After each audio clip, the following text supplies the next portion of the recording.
लगता है ये अच्छा रास्ता है। अब्बू चलो पहले दक्षिण दिशा की ओर चलते हैं। तांत्रिक मूसा और अब्बू दक्षिण दिशा की ओर चल पड़ते हैं।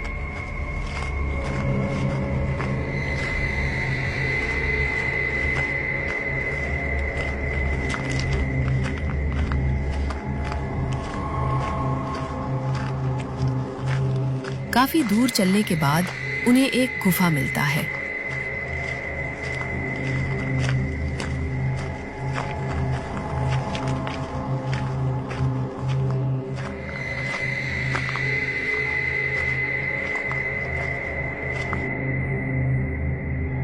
अरे यहाँ तो एक गुफा है। अब क्या करें अब्बू? मालिक, यहाँ से गर्म हवा आ रही है।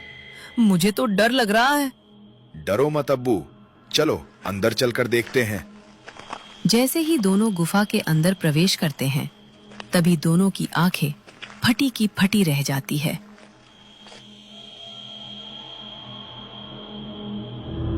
क्योंकि उस गुफा के अंदर एक बड़ा सा जहरीला सांप एक चमकती मणि को लेकर बैठा हुआ था। उस मणि से एक अजीब सा गर्म धुआं बाहर निकल रहा था।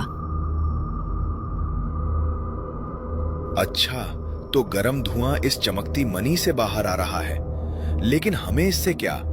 हमें तो चमत्कारी पेड़ को ढूंढना है। चलो अब्बू, हमें अब चमत्कारी पेड़ की तलाश में आगे बढ़ना चाहिए। इसके बाद दोनों गुफा से बाहर निकलते हैं और फिर से अपनी आगे की यात्रा जारी रखते हैं।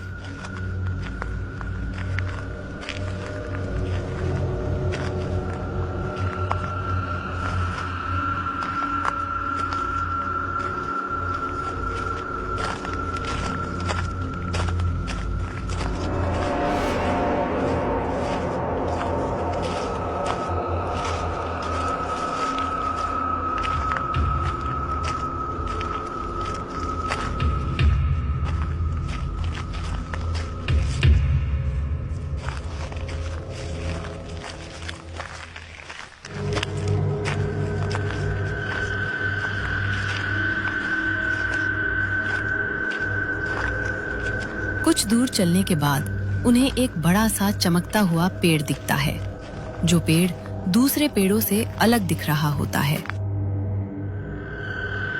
अरे अब्बू, लगता है ये वही चमत्कारी पेड़ है जो शैतानी आईना ने हमें बताया था। आओ अब्बू, चलो चलते हैं पेड़ के पास।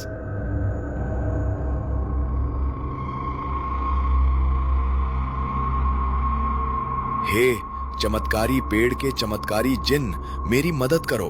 मुझे तुम्हारी मदद चाहिए। मैं तुम्हारी मदद जरूर करूंगा, लेकिन तुम्हें मुझे इस पेड़ से बाहर निकालना होगा। हाँ जरूर, क्यों नहीं, बताइए इसके लिए मुझे क्या करना होगा? अगर तुम सच में चाहते हो कि मैं तुम्हारी मदद करूं, तो तुम्हें मेरा एक काम करना होगा। यहां से थोड़ी दूर में तुम्हें एक गुफा मिलेगा, जिसके अंदर एक शेषनाग अपनी गोद में एक चमकता हुआ पत्थर लेकर बैठा हुआ होगा। तुम्हें बस वो चमकीला पत्थर लेकर मेरे पास आना है। लेकिन याद रहे, वो शेषनाग कोई साधारण शेषनाग नहीं, वो बहुत ही शक्तिशाली है। आप बिल्कुल भी चिंता ना करें, मैं उस चमत्कारी पत्थर को आपके पास जरूर लेकर आऊंगा। चलो अब्बू, चमत्कारी पत्थर को लेकर आते हैं। मालिक, कहीं ये वही चमत्कारी पत्थर तो नहीं जो हमने कुछ देर पहले यहाँ पर आते समय गुफा के अंदर देखा था? कहीं ये जीन उसी चमत्कारी पत्थर के बारे में तो नहीं बोल रहा था ना? हाँ अब्बू, तुम बिल्कुल ठीक बोल रहे हो। लगता है वो जिन उसी चमत्कारी पत्थर के बारे में ही बात कर रहा था, और वो नाग भी वही है जो हमने देखा था। इसका मतलब है कि हमें उसी गुफा में जाना होगा अब्बू।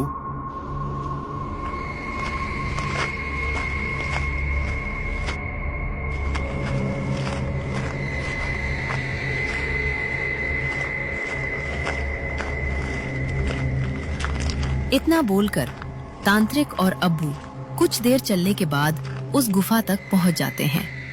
चलो अब्बू, जल्दी से अंदर जाकर वो चमकता पत्थर लेकर आते हैं। लेकिन सावधान, थोड़ा संभल कर अंदर जाना होगा।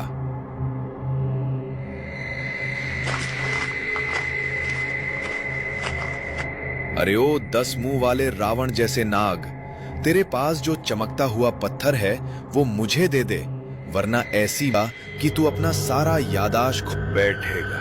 तभी अचानक शेषनाग भड़क उठता है और तांत्रिक मूसा के ऊपर प्रहार करता है, लेकिन तांत्रिक मूसा उस प्रहार से बच निकलता है। ओह, तो लगता है तुझे सबक सिखाना ही पड़ेगा। तभी तांत्रिक मूसा आग का गोला नाग के ऊपर प्रहार करता है और अचानक वो आग का गोला नाग को छूकर गायब हो जाता है, जैसे कि नाग को कुछ हुआ ही ना हो। ये दृश्य देख तांत्रिक मूसा हैरान हो जाता है। अरे ये कैसी माया है, नाग को तो कुछ हुआ ही नहीं। मुझे लगता है अब मुझे अपनी तंत्र मंत्र विद्या का प्रयोग करना होगा। चुड़ैल प्रकट होती है। हे चुड़ैल शक्ति, तुम इस नाग के अंदर प्रवेश करके इसकी सारी शक्तियों को निष्क्रिय करके इसे अपने बस में ले लो। तभी वो चुड़ैल नाग के अंदर प्रवेश करती है और उसकी शक्ति को पूरी तरह अपने बस में कर लेती है। इसके बाद नाग कमजोर होकर जमीन में गिर जाता है और जैसे ही नाग नीचे जमीन में गिरता है, उसी वक्त अब्बू जल्दी से दौड़कर उस चमकते हुए पत्थर को उठा लेता है। बहुत खूब अब्बू, आज मैं तुम्हें बहुत सारा मीठा केला खाने को दूंगा। अब यहाँ से जल्दी चलो, हमें बहुत सारा काम अभी करना बाकी है। शेषनाग से चमकता हुआ पत्थर लेकर तांत्रिक मूसा और अब्बू उस गुफा से बाहर निकलते हैं और चमत्कारी पेड़ वाले जिन के पास निकल पड़ते हैं।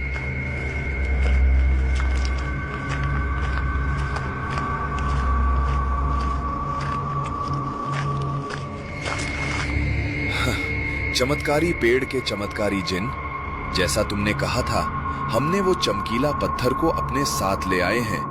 ये रहा वो चमकीला पत्थर। बहुत खूब।